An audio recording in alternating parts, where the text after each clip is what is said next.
ప్రవచన గ్రంథము 5వ అధ్యాయము 4వ వచనం. నేను నా ద్రాక్ష తోటకు చేసిన దానికంటే మరేమి దానికి చేయగలను? అది ద్రాక్ష పండ్లు కాయునని నేను కనిపెట్టినప్పుడు అది కారు ద్రాక్షలు కాయుటకు కారణమేమి? నా ద్రాక్ష తోట విషయము నాకు న్యాయము తీర్చవలెనని మిమ్మును వేడుకొనుచున్నాను. 3వ వచనం కూడా చదివాను. చిన్న మాట ప్రార్థన చేసుకుని దేవుని ఆత్మ సహాయం కోరుకొని మనం ముందుకు సాగుదాం. అందరూ కూడా తలలు వంచి ఏక మనస్సుతో ఏకాగ్రతతో ప్రభు తట్టు చూద్దాం.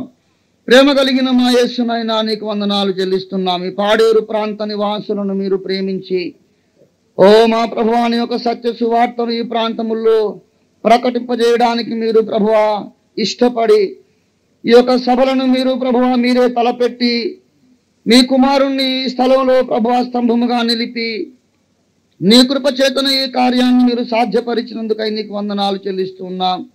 గొప్ప తండ్రి, ఈ సభ మా ప్రభువా ప్రారంభించుకున్నది మొదలుకొని ప్రారంభ ప్రార్థన మొదలుకొని ఓ మా ప్రభువా మా ప్రతి ఘట్టములోను ఈ సభ క్రమములో జరిగిన ప్రతి ఘట్టములోను మీ ప్రత్యేక ప్రసన్నత మాకు అనుగ్రహించి మమ్మల్ని ఆశీర్వదించినందుకై నీకు వందనాలు చెల్లిస్తున్నాము. ఓ మా ప్రభువా, ఈ సమయంలో మా ప్రభువా మేమందరమును ఆశతో నీ వంక తేరి చూస్తున్నాం. సహాయము చేయండి. మీ దీన సేవకు నిలబడి ఉన్నాడు కానీ మా ప్రభువా నీ దాసుడు మొదలుకొని నిలవబడిన మీ సేవకుడు మొదలుకొని కూర్చున్న మేమందరము కూడా శిష్యులము విద్యార్థులము వినవలసిన వారమే. స్వామి, నీ ఒక్కడవే మాట్లాడతగిన వాడవు ప్రభువా. దయపాలించి మాతో మాట్లాడండి, మమ్మను దీవించండి, మమ్మను ఆశీర్వదించండి. నీ అగ్ని మా హృదయములో మండించమని నీ వాక్యము చేత నీ యొక్క హృదయం ఎటువంటిదో నీ తత్వము నీ స్వభావము మా పట్ల నీ ప్రణాళిక ఎటువంటిదో మాకు తేటగా కనపరచగలందులకు యేసునామమున వేడుచున్నాము తండ్రి. ఆమేన్.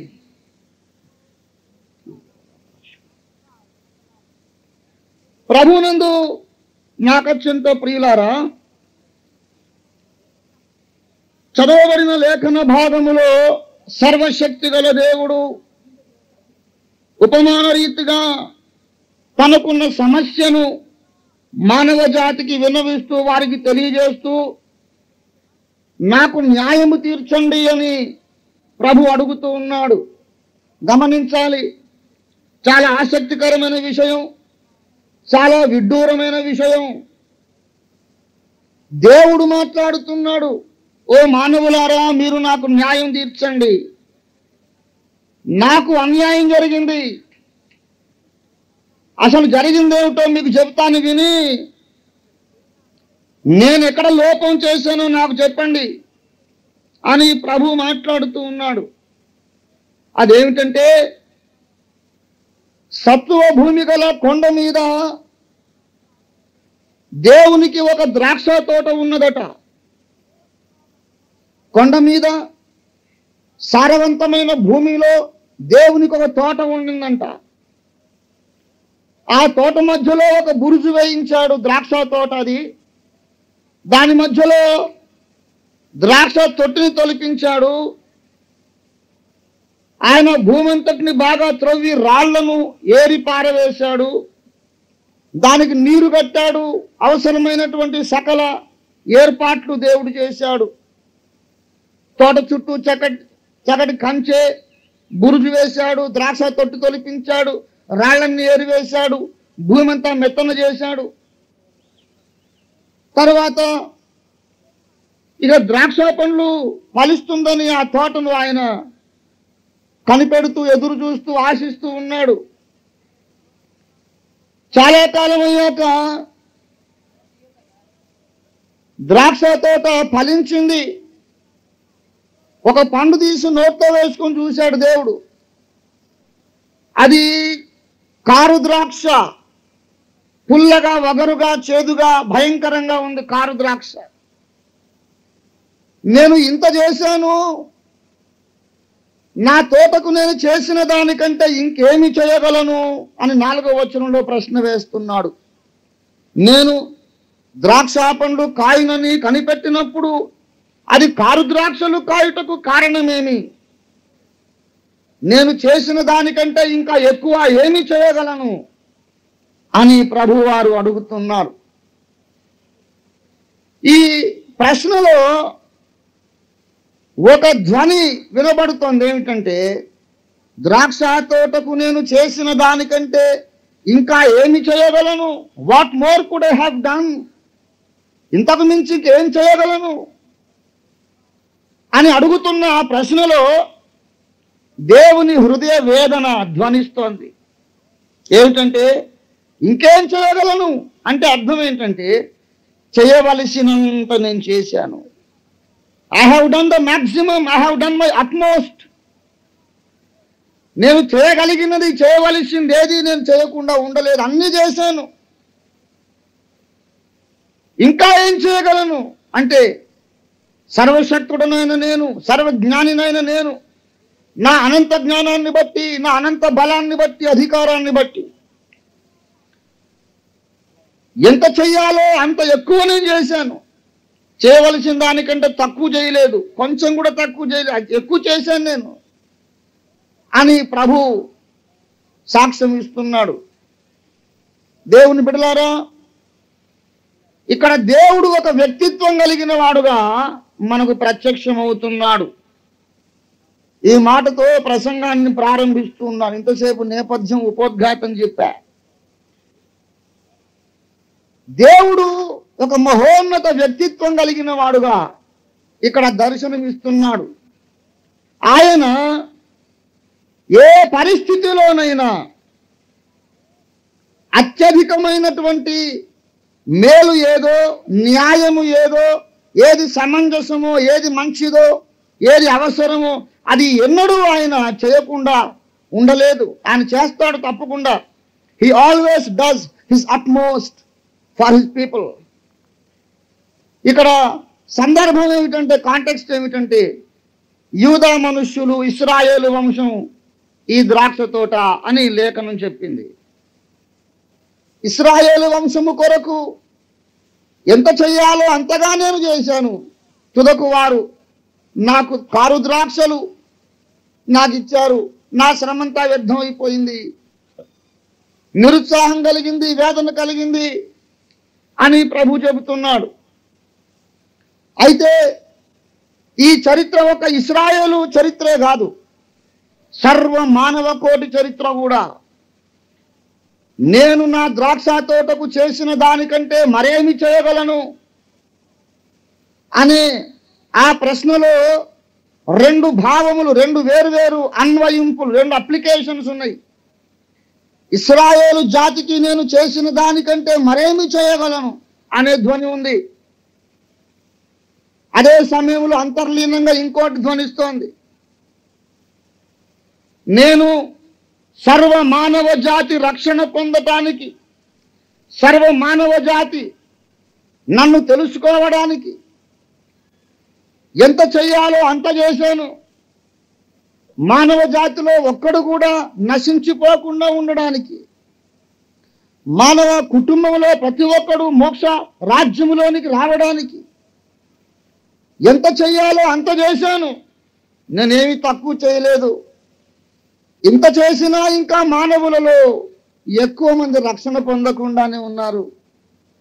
నేను మానవ కోటి కొరకు చేసిన దానికంటే ఇంకేమి చేయగలను అని ప్రభు ప్రశ్నిస్తూ ఉన్నాడు.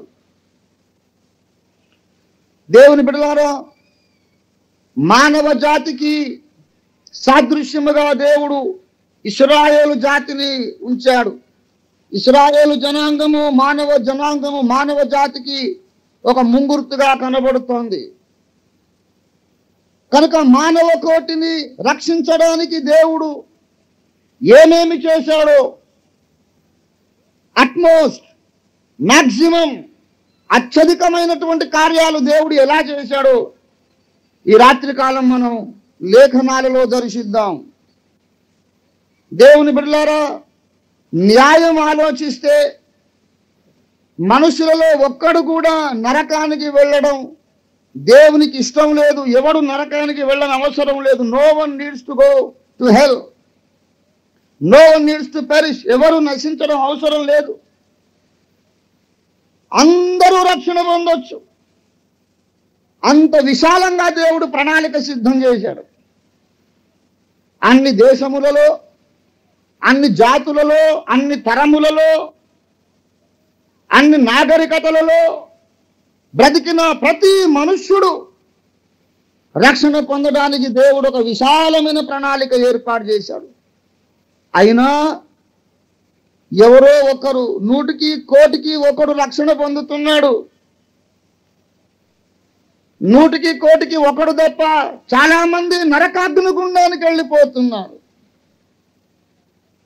ప్రియా సహోదరి సహోదరుడా, ఈ రాత్రి నిన్ను బతిమాలుకుంటూ ఉన్నాను, దయచేసి నీవు మాత్రం నరకానికి వెళ్ళొద్దు. నరకం అనేది ఒక ఘోరమైన భయంకరమైన స్థలం ప్రియులారా.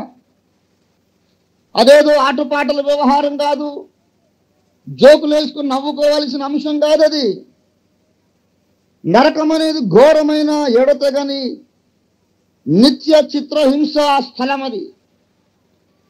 అక్కడికి ఎవరు వెళ్ళటం దేవుడికి ఇష్టం లేదు.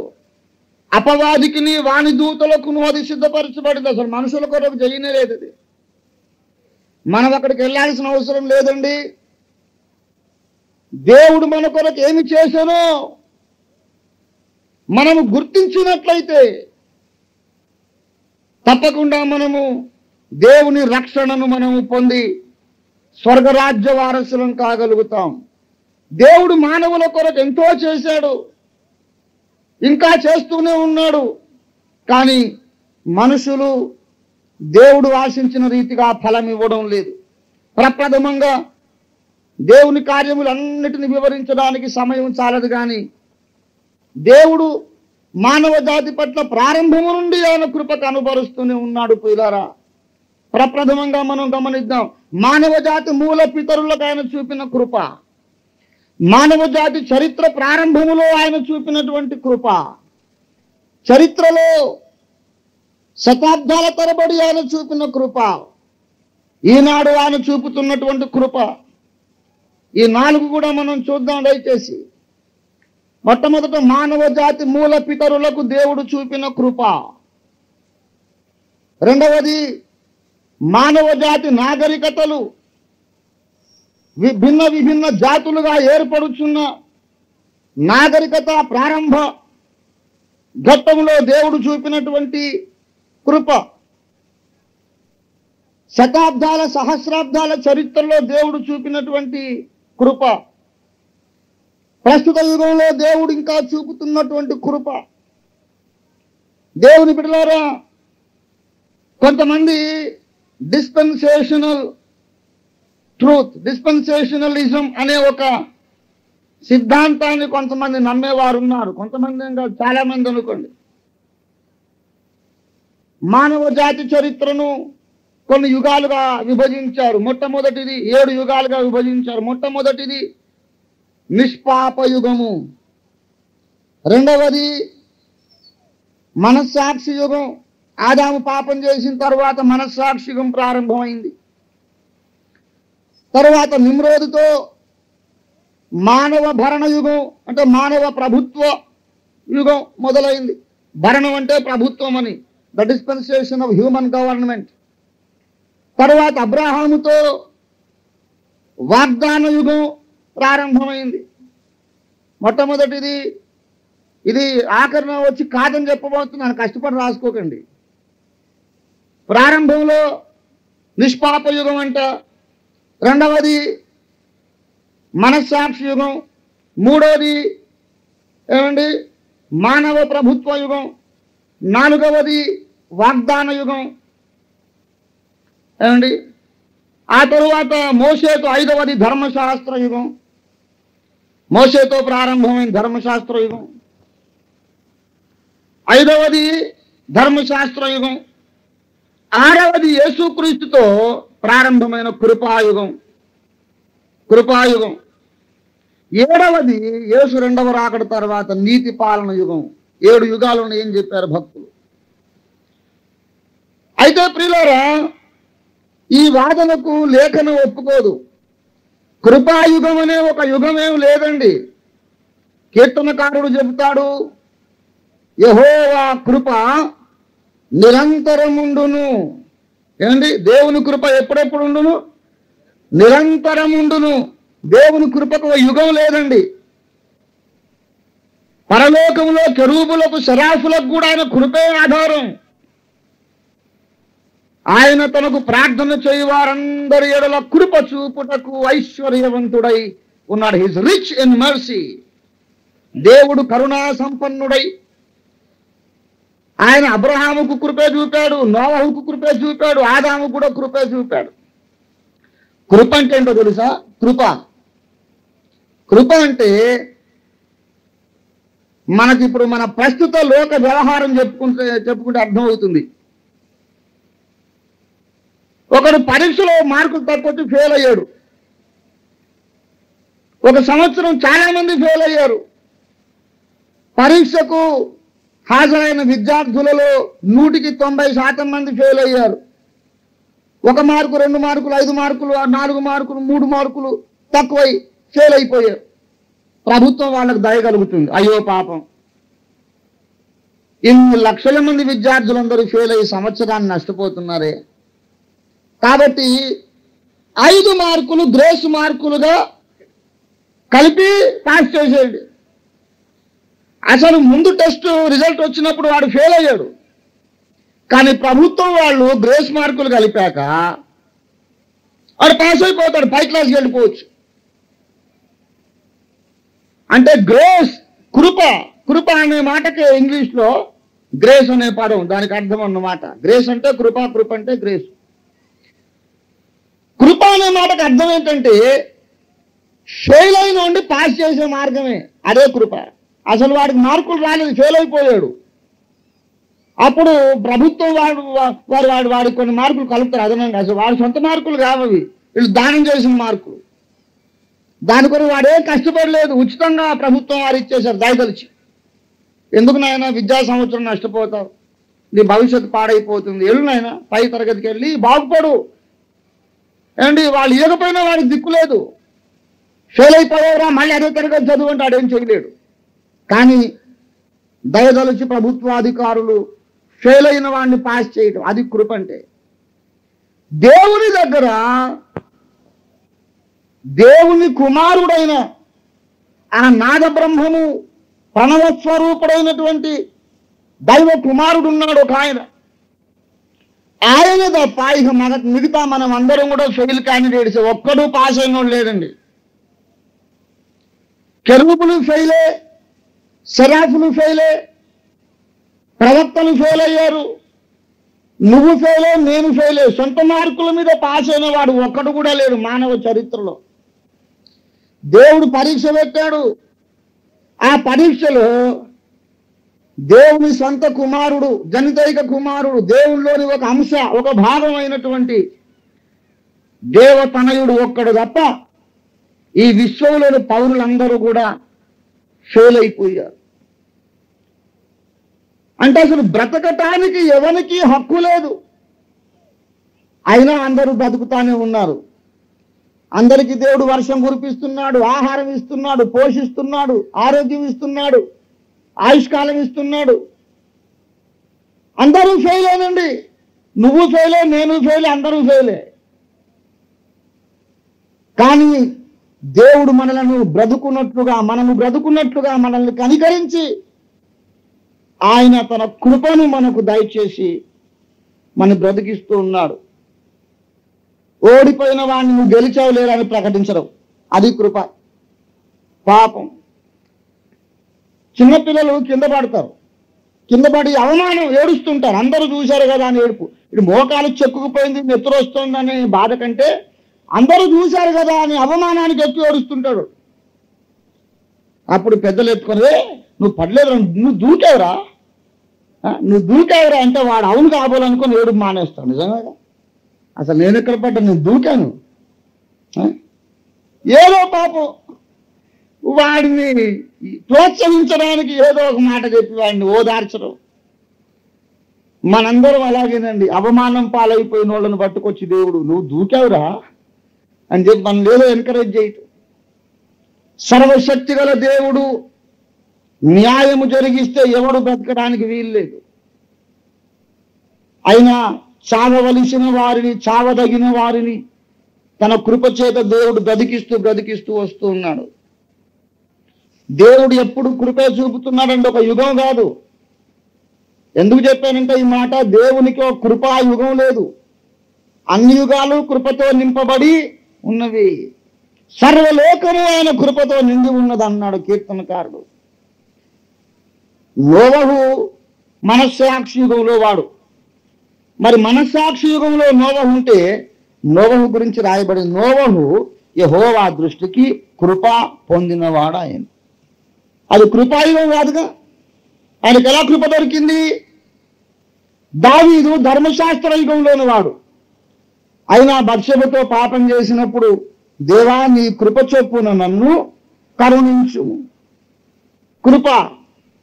మరి ధర్మశాస్త్ర యుగంలో వాడికి కృప ఎలా దొరికింది? అసలు దావీదుకు నోవహుకే కాదు, మన మానవ జాతికి మొదటి తల్లిదండ్రులైన ఆదాము హవ్వలకు కూడా కృప ఉంది.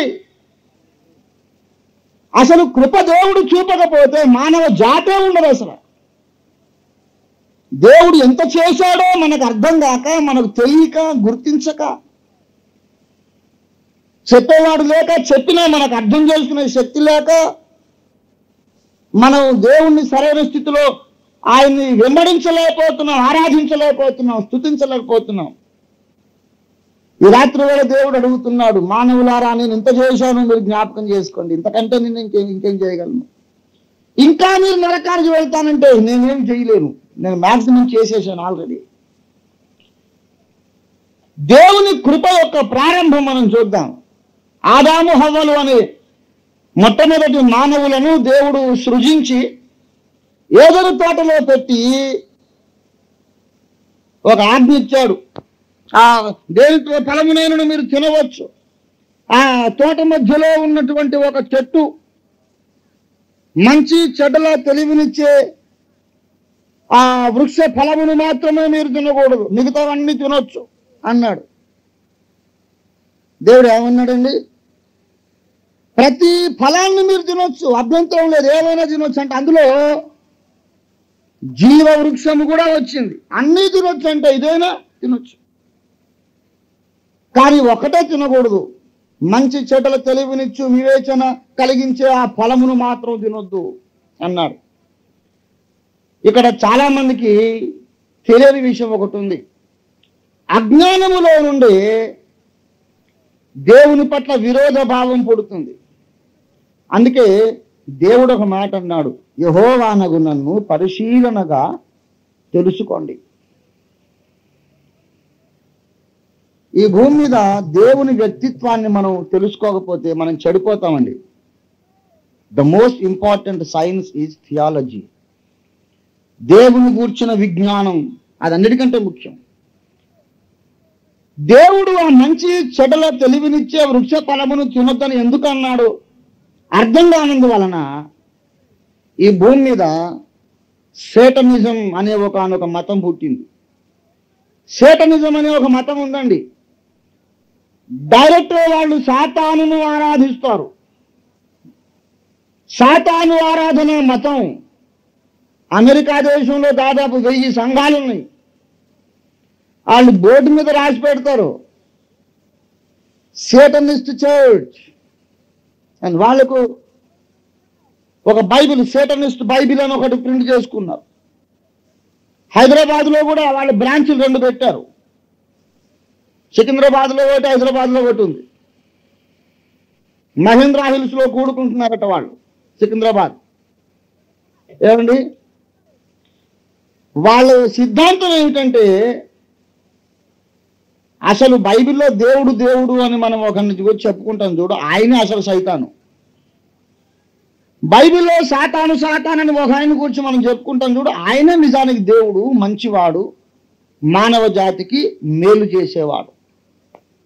దేవుడు యెహోవా అంటాం చూసారు, ఆయనే దుష్టుడు. సైతాన్ అంటాం చూశారు, ఆయనే అసలు మంచోడు, ఆయనే స్తుతికి పాత్రుడు. ఎట్లా నాకు తెలిసిందంటే ఈ విషయం వాళ్ళ సిద్ధాంతం సుమా.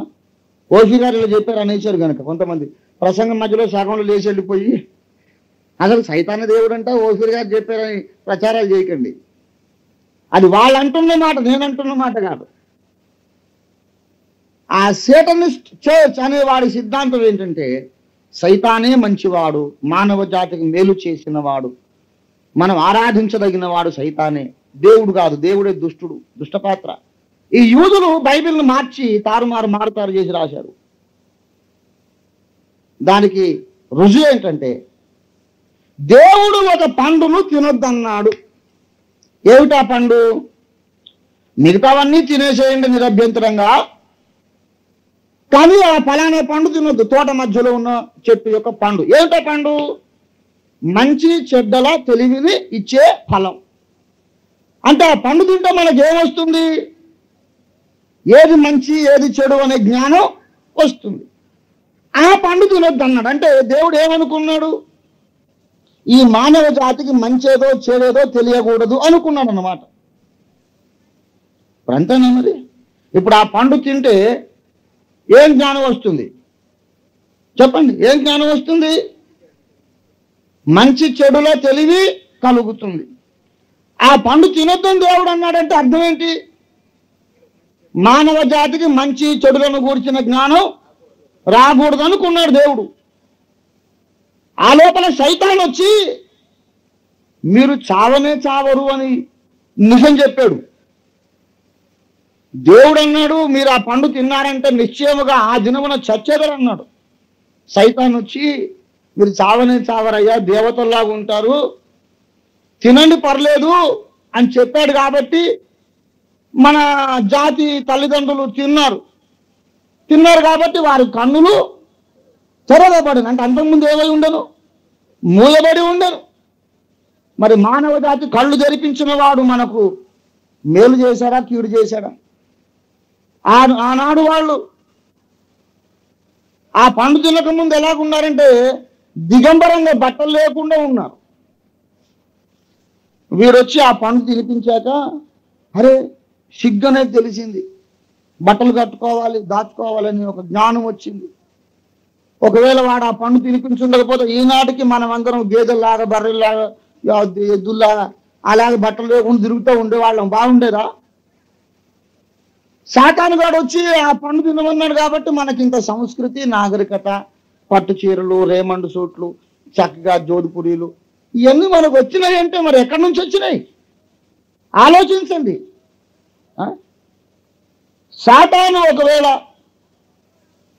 ఆ పండు తినిపించకపోతే ఈనాటికి ఆదాము హవ్వలు వాళ్ళు బట్టలు లేకుండా ఉండేవాళ్ళు, జాతి అందరూ బట్టలు లేకుండా. ఇంత నాగరికత సంస్కృతి పెరిగింది. ఇప్పుడు జ్ఞానం లేకుండా ఉంచుదామనుకున్నవాడు మనకు శ్రేయోభిలాష. అరే అదంతా కాదురా మీరు తినండి అని చెప్పి మన జ్ఞానం అబ్బేటట్టుగా సహాయం చేసిన వాడు మన శ్రేయోభిలాష. ఆలోచిస్తే అసలు మనకు ఇంత జ్ఞానం వచ్చిందంటే ఇప్పుడు కార్లు, రాకెట్లు, టెలివిజన్లు, టెలిఫోన్లు, ఈ మైకులు, ఈ లైట్లు, ఇంత సైన్స్, ఇంత జ్ఞానం వచ్చిందంటే ఆ పండు తిన్నందుకే. కాబట్టి ఆ పండు తినకపోతే మనకి జ్ఞానం ఉండేది కాదు, జంతువుల్లాగా ఉండేవాళ్ళం. కనుక సాతాను మహాప్రభుల వారికి మనం స్తుతి చెప్పుకుందామని. మీరు చెప్పకండి కొంపరీక్ష వాళ్ళ సిద్ధాంతం ఏమండి? చూసారా అజ్ఞానం? అందుకే నా ప్రజలు జ్ఞానము లేని వారై నశించుచున్నారు అన్న, నా ప్రజలు జ్ఞానము లేని వారై నశించుచున్నారు అన్నాడు దేవుడు. ఇంతకు రహస్యం ఏంటంటే మానవ జాతికి మంచి చెడుల తెలివినిచ్చే వృక్ష ఫలము తింటే వచ్చేది ఏమిటంటే, బాగా వినండి, ఇది మంచి ఇది చెడు అనే జ్ఞానము మాత్రమే అబ్బుతుంది. ఫలానాది చెడు అని తెలుస్తుంది కానీ అది చెయ్యకుండా ఉండే శక్తి మనకు రాదు. ఆ చెట్టు ఫలానాది మంచిది కాదురా చెడు అనే జ్ఞానమే కలిగిస్తుంది కానీ చెయ్యకుండా ఉండే శక్తి మనకు ఇవ్వలేదు ఆ చెట్టు. ఆ పండు తిన్నాం కాబట్టి మనకు తెలిసింది. ఇప్పుడు అందరికీ ఏది చెడో ఏది మంచో తెలుసు. తెలియవాడు వ్యభిచారం తప్పు అందరికీ తెలుసు. సిగరెట్ తాగితే టీబీ వస్తుంది అందరికీ తెలుసు. ప్రభుత్వం వాళ్ళే రాస్తున్నారు. కొంతమంది అడుగుతున్నారంట, సిగరెట్ తాగొద్దని బైబిల్లో ఎక్కడుంది? నేను ఒక మాట అంటున్నాను, పేడ తినొద్దని బైబిల్లో ఎక్కడుంది? తిరుపో. పేడ తినొద్దని ఎక్కడుంది బైబిల్లో? విషం తినొద్దని ఎక్కడుంది బైబిల్లో? ఉందా? ఎందుకు తినవు? బైబిల్లో ఒకటే చెప్పాను, నీ దేహమును చెరుపు దానిని నీలో నుండి తొలగించుకో. అది విషయమైనా డాక్టర్లు చెప్తానే ఉన్నారు, ఒక సిగరెట్ తాగితే 5 నిమిషాలు నీ ఆయుష్కాలం తగ్గుతుంది. ఒక డజన్ సిగరెట్లు తాగితే గంట సేపు నీ ఆయుష్కాలం తగ్గుతుంది. Slow poison. ప్రభుత్వం వాళ్ళు రాస్తున్నారుగా. లివ్ ఏ లైఫ్ కింగ్ సైజ్ అని ఒకడు బోర్డు మీద రాశారు. స్కూటర్ మీద వెళ్తే తాగా కింగ్ సైజ్ లైఫ్ అంట. ఏంటో చూద్దామని ఆగితే అది సిగరెట్. అది తాగి తాగి తాగి వాడికి టీవీ వచ్చి హాస్పిటల్ అడ్మిట్ అయ్యి కళ్ళు మనకి కింగ్ సైజ్ దగ్గుతాడు. అప్పుడు తెలుస్తుంది కింగ్ సైజ్ రోగం వస్తుంది. ఆ కింద చిన్నగా రాశారు, అంత తాటికాయంత అక్షరాలతో రాసి, మా సిగరెట్టే తాగుడి, సాటిస్ఫాక్షన్, యాక్షన్ అని అంతా రాసి కింద రాశారు, సిగరెట్ త్రాగుట ఆరోగ్యమునకు హానికరం. అదెందుకు రాయాలి తాటికాయంతో? అది రాయాలి తాటికాయంత. సిగరెట్ తాగుట ఆరోగ్యమునకు హానికరం అని తాటికాయంత రాసి, అయినా నీ ఆరోగ్యం మీద శ్రద్ధ లేకపోతే ఇవి మా సిగరెట్లే తాగి సావు అని రాయాలి. కానీ మన వాళ్ళంతా తలకిందులు వ్యవహారం. దానికి మళ్ళీ మనోళ్ళు కొందరు అడగడం. ఎంత బుద్ధిహీనమైన పని అండి. సంఖలో బైబిల్ పెట్టుకొని సిగరెట్ తాగొద్దని ఎక్కడుంది? బావిలో దూకొద్దని ఎక్కడుంది? ఏమండి? పేడ తిరుగుద్దని ఎక్కడుంది? ఏంటి ఎక్కడుండేది? నా సంఘంలో ఒక ఆయన రక్షింపబడి కొంతకాలం ఉండి మళ్ళీ వెనక్కి పోయి మళ్ళీ సిగరెట్ తాగడం మొదలుపెట్టాడు. ఒకసారి నేను నా సెక్రటరీ ఇద్దరం కలిసి పోతున్నాం రోడ్డు మీద. వాడు అక్కడ రోడ్డు పక్కన నిలబడి దమ్ము లాగుతున్నాడు. వాడి దగ్గరికి వెళ్ళి నేను అడిగా, ఏంట్రా ఈ పరిస్థితి? సమస్తం నూతనం ఆయనంటే మళ్ళీ సమస్తం పాతవైపోతున్నా ఏంటి కథ అని అడిగా. అంటే వాడు అన్నాడు, సిగరెట్ తాగొద్దు బైబిల్లో ఎక్కడుంది పాస్టర్ గారు? వాడికి ఎవడో దొరికాడు, ఒక దుర్మార్గుడు అని గురువు దొరికాడు. నేను దానికి సైంటిఫిక్గా ఏదో చెప్పబోతున్నాను. నా సెక్రటరీ అన్న, బ్రదర్ ఆగండి, వీడికి నేను చెప్తానని. తాగొద్దని ఎక్కడుంది అంటున్నావా? కత్తిన దాన్ని వాంతి చేసిన దాన్ని మళ్ళీ నాకి తినొద్దని బైబిల్లో ఎక్కడుందిరా? ఉందా? ఎందుకు నాకో మరి అసలు మరి ఇదంతే. కుక్క తన వాంతికి తిరిగినట్లు కడుగబడిన పంది మళ్ళీ బురదలో దొర్లుటకు మళ్ళినట్లు వీరికి సంభవించను. అది అన్నిటికే తెలుస్తోంది. ఇప్పుడు స్టూడెంట్లు ఎవరన్నా సిగరెట్ తాగితే గురువు గారు వచ్చారనుకోండి, ముందు రాగా వెనక్కి దాచుకుంటాడు లేదా? అన్నిటికే తెలుస్తోంది, బోధకులకు తెలియట్లా. తాగొద్దని ఎక్కడుంది? అదేదో పెద్ద తెలివి ఎక్కువైపోతే అలాగే ఉంటుంది సంగతి. తెలివి ఉండాల్సినంత ఉండాలి. అది చాలా ఎక్కువ మట్టం పెరిగింది అనుకోండి, ఇక్కడ 2 రంధ్రాలు ఉన్నాయి, ఇందులో బయటికి గారిపోతుంది. తెలివి ఎక్కువై చెవుల్లోంచి గారిపోతే అట్లాంటి సిద్ధాంతాలు వస్తాయి. లోకస్తులకు తెలుసు, అన్యుడికి తెలుసు అది మంచిది కాదని. క్రీస్తు బిడ్డలకు తెలీదా? అందరికీ తెలుసు త్రాగుట మంచిది కాదు. అన్యులకేమి ఏ మతంలో ఉన్నా అందరికీ తెలుసు. వ్యభిచారం మంచిది కాదు, త్రాగటం మంచిది కాదు, సిగరెట్ తాగటం మంచిది కాదు, దొంగతనం మంచిది కాదు. తెలుసు కానీ ఎవడు మానడు. బైబిల్లో చెప్పాడు కదా, నేను మేలైనది చేయవలన కోరిక కలుగుచున్నది కానీ అలాగూ చేయుట నాకు కలుగుటలేదు. చేయగోరుచున్న మేలును నేను చేయలేకపోతున్నా, చేయగోరని కీడు చేయుచున్నాను. అందుకే వేదనామయుడై అయ్యో నేను ఎంత దౌర్భాగ్యుడనని ఆక్రమణ చేశాడు, కేక పెట్టాడు. ఊళ్ళో అందరినీ అభిప్రాయ సేకరణ చేయండి. వ్యభిచారము మంచిదా, త్రాగుట మంచిదా, దొంగతనము మంచిదా అని అందరినీ అడగండి. ప్రతివాడు చచ్చట దొంగతనం ఏంటండి, చేయకూడదు, చిచి అంటాడు. చేసేవాడు అందరికంటే గట్టిగా ఉంటాడు. వ్యభిచారం చేయడం మంచిదా అని అడగండి. చచ్చా ఏంటి సార్ అలా, ఆ ప్రశ్న ఏంటండి, చచ్చా అలా చేయకూడదు, ఆ తలంపే తప్పు, అందరికంటే ఓవర్ యాక్షన్ ఎవరు చేస్తున్నాడు వాడు గ్యారెంటీగా వాడు ఎందుకు చేస్తున్నట్టే లెక్క. చేసేవాడు అందరికంటే ఎక్కువ మాట్లాడు మరి ఎందుకు చేస్తున్నాడో. మంచి చెడుల తెలివి మాత్రమే వచ్చింది కానీ చెడు చేయకుండా ఉండే బలం రాలేదు. అయితే ఆ ప్రక్కన జీవవృక్షం ఉంది. ఆ జీవవృక్షంలో ఒక శక్తి ఉంది. ఏమిటంటే ఏది చెడో దానికి దూరంగా ఉండే బలం కలుగుతుందన్నమాట. అందుకే దేవుడు ఏం చేశాడంటే మీరు తోట చెట్టులో దేని ఫలమునైనను మీరు తినొచ్చు, including the tree of life. జీవవృక్షం ఫలం కూడా తినండి పర్లేదన్నాడు. ఎప్పుడైతే జీవవృక్ష ఫలం ఒకవేళ వారు తింటారో వాళ్ళకు ముందు చెడును ద్వేషించే, చెడు చేయకుండా ఉండే మనోబలం, ఆత్మబలం కలుగుతుంది. ఆ తరువాత వారు మంచి చెడు తెలివి నుంచే ఫలం తిన్నారనుకోండి, అప్పుడు చెడు అని తెలుస్తుంది, చేయకుండా ఉండే బలం కూడా ఉంటుంది. అంటే దేవుని వంటి పరిశుద్ధత కలుగుతుంది. దేవునికి తెలుసు ఏది మంచో ఏది చెడో తెలుసు. ఆయన ఎప్పుడు చెడు చేయడు, ఎప్పుడు మంచే చేస్తాడు, ఎప్పుడు న్యాయమే చేస్తాడు, ఎప్పుడు సత్యమే పలుకుతాడు, ఎప్పుడు పరిశుద్ధుడే. మంచి ఏదో తెలుసు, చెడు ఏదో తెలుసు. మంచి మాత్రమే చేయడానికి బలం ఉంది, చెడు చేయకుండా ఉండే బలం కూడా ఉంది దేవునిలో.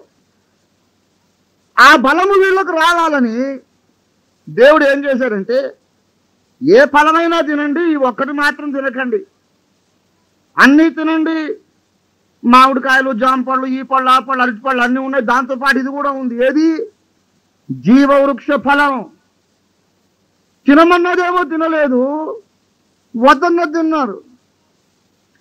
సైతాను వచ్చి మానవ జాతిని ఆ పండు తినిపించాడు, తినమని ప్రేరేపించాడు.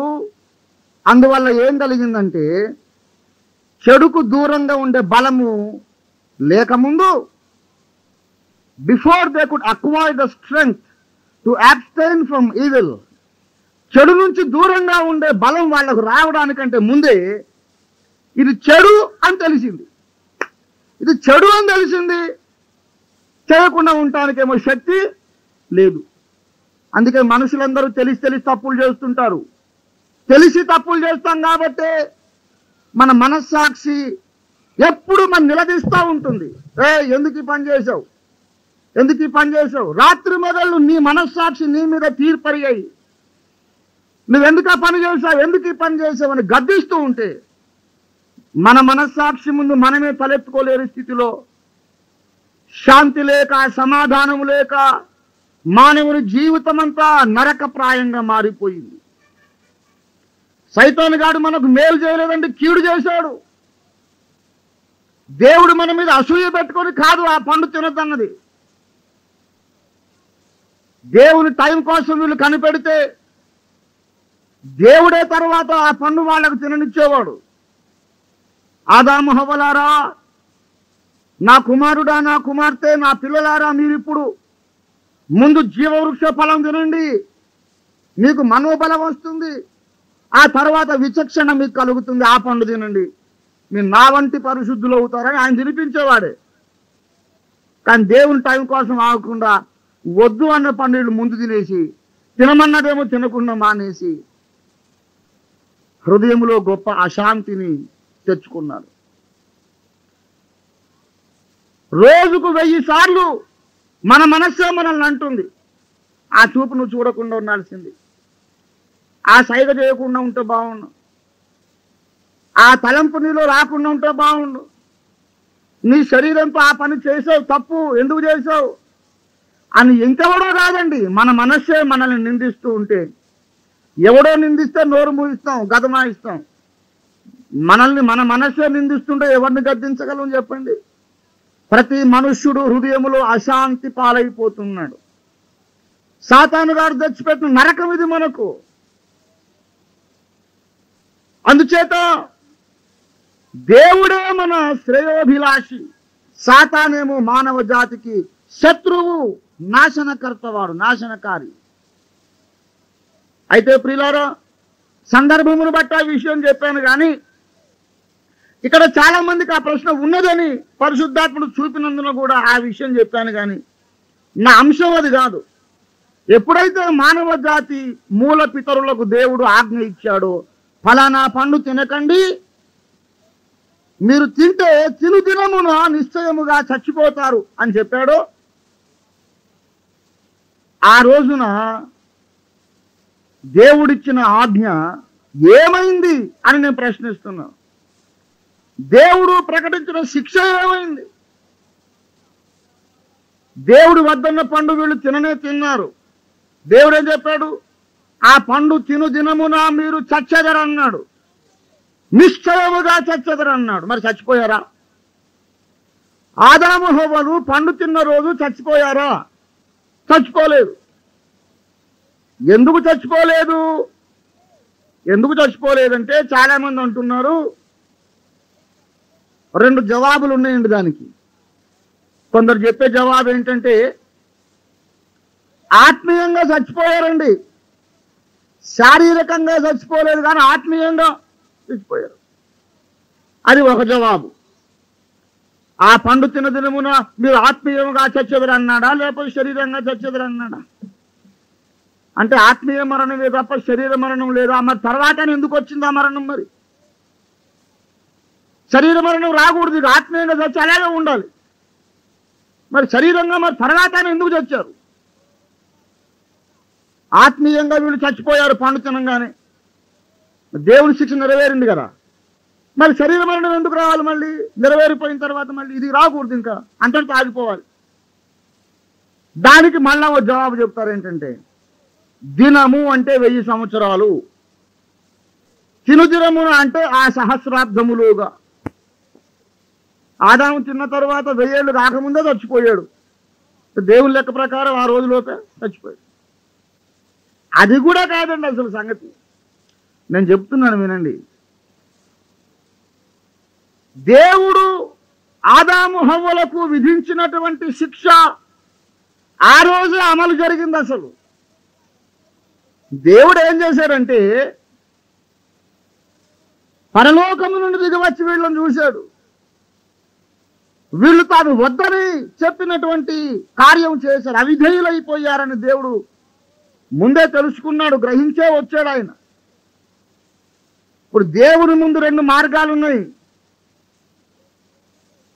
నేను అన్నాను కనుక నెరవేరాల్సిందే అని కఠినుడై తన మాట కాఠిన్యంతో నెరవేర్చుకోవడానికి ఆదాము హవ్వలు ఇద్దరిని అడ్డంగా నరికి పారేయటం. అంటే నేను అన్నాను కనుక జరగాల్సిందే, చచ్చిపోండి అంతే అని చంపేసి వేరే జిగటం వంటి ముద్ద తెచ్చుకొని ఇంకో మనిషిని చేసుకోలేడా? భూమి మీద మట్టే కరువైందా? భూమి అంతా మట్టేనయ్యే. ఎన్ని బొమ్మలన్నా చేసుకోవచ్చు, ఎందరు ముక్కులన్నా గాలి ఊది శ్వాస ఊది బతికించుకోవచ్చు. కానీ ఆయన దయామయుడు. అయ్యో ఆదాముని ఎలా చంపాలి, ఇప్పుడు ఇంత పని చేశాడు, హవ్వను ఎట్లా చంపాలి, నా కూతురు కదా, నా కుమారుడు కదా. ఆదాము దేవుని కుమారుడై ఉండననుంది. దేవుణ్ణి నాన్న అని పిలిచాడు ఆదాము. కనుక దేవుడు తన పిల్లల మీద వాత్సల్యము కలిగి, ఒకవేళ పోని బ్రతకనిస్తేనేమో దేవుడు అబద్ధికుడైపోతాడు, చంపితేనేమో ఆయన మనసు ఒప్పుకోవట్లేదు. వచ్చేటప్పుడే దేవుడు కత్తి తీసుకొచ్చాడు, ఖడ్గం తీసుకొచ్చాడండి. తీరా ఏమన్నాడంటే, అది అంతర్లీనంగా అది చెప్పబడి ఉంది అక్కడ. దేవుడు ఏం చేశాడంటే, ఆదాము హవ్వ మీరిద్దరు కూడా తప్పు చేశారు, మీకు మరణ శిక్ష విధింపబడింది, ఈ దినము మీరు చావవలసిన దినం. కానీ నేను కరుణా సంపన్నుడను గనుక, మిమ్మల్ని నేను ప్రేమించుచున్నాను గనుక, మిమ్మల్ని కనికరించి మీరు బ్రతకాలని నేను ఆశిస్తున్నాను గనుక, మీకు బదులుగా ఇదిగో నా ఖడ్గం ఈ మేకపోతు మీద పడుతుందని వాళ్ళకు బదులుగా ప్రతినిధిగా ఒక మేకపోతును చంపాడు ఆయన. ఆదాము హవ్వలకు ఆయన చర్మముతో చొక్కాయలు చేయించనని రాయబడి ఉంది. ఆదికాండం 3వ అధ్యాయంలో 21వ వచనంలో దేవుడైన యెహోవా ఆదామునకును అతని భార్యకును 3:21 అండి, చర్మపు చొక్కాయలను చేయించి వారికి తొడిగించను. చర్మం ఎలా దొరుకుతుందో చెప్పగలరా నాకు? చర్మం ఎట్లా దొరుకుతుందండి? ఏదో ఒక జంతువును చంపితేనే తప్ప చర్మం రాదు. దేవుడు చర్మము చొక్కాయలు చేయించను అంటే ఒక జంతువును చంపాను. ఆదాము కోసం ఒక మేకపోతును ఒక కోడదోడును చంపాడు. హవ్వ కొరకు ఇంకో దాన్ని చంపాడు. ఆ చర్మం ఆదాముకు, ఈ చర్మం హవ్వకు చొక్కాయలు చేయించాడు. చొక్కాయల కోసం జంతువులను చంపి చర్మం తీసినప్పుడు ఏం జరిగిందంటే రక్తము చిందినది. ఏదేను తోటలోనే ప్రథమ బలి జరిగింది. రక్తము చిందింపకుండా పాపక్షమాపణ కలుగదు. ఆదాము హవ్వలు చావకుండా బ్రతికి ఉండడానికి కారణం ఏంటంటే ఆత్మీయంగా చచ్చారని మరొకటని కాదండి. కనీసం వాళ్ళు కొంతమంది పిల్లల్ని కనే వరకు, మానవ జాతి అభివృద్ధి అయ్యే వరకు, వాళ్ళ ఆయుష్కాలం దేవుడు పొడిగించడానికి, తాత్కాలికముగానైనా తన కోపము వారి మీద నుండి దాటింపజేయడానికి వారికి బదులుగా దేవుడు ఒక మేకపోతును చంపాడు, ఒక జంతువును చంపాడు. దేవుడే ఒక బలి జరిగించాడు. అక్కడ ఆదాము హవ్వలకు రెండు పాఠాలు ఏమిటో చెబుతారు, వినండి. తర్వాత దేవుడు ఏం చేశారంటే